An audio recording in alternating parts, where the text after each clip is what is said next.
But I want to ask you about Chinese Premier's upcoming visit. Of course, the Prime Minister announced that just yesterday.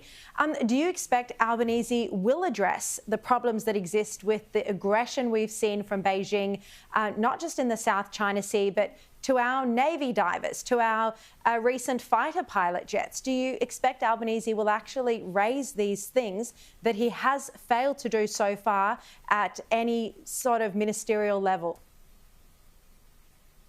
That's right. I think it definitely should be on the table. In any relationship, there has to be boundaries, and the Chinese military has breached a number of boundaries over the last year. We saw last year our Navy divers experience a sonar attack whilst under the water from a Chinese destroyer, and just recently we saw a Chinese fighter fire flares at a Royal Australian Navy Seahawk, which was very, very high-risk behaviour in both instances.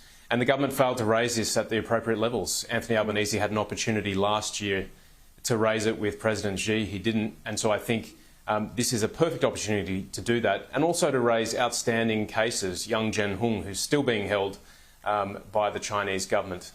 There are plenty of things that we can raise, even while we talk about our trade relationship, which is important. Exactly.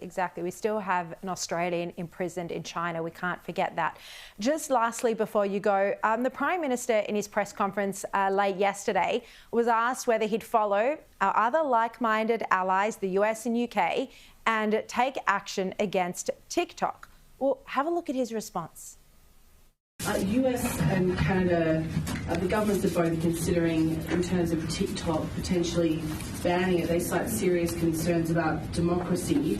Is our intelligence the same? And if so, why aren't we going down the same path? And if we're not, why not? Well, I'm surprised you asked me to reveal what our intelligence should be at a press conference. No, I'm asking for the government's position on... Well, our position hasn't changed. Next question, Andrew. I mean, he didn't even seriously consider the question, and it is a reasonable question given the action that is being taken by UK and the US.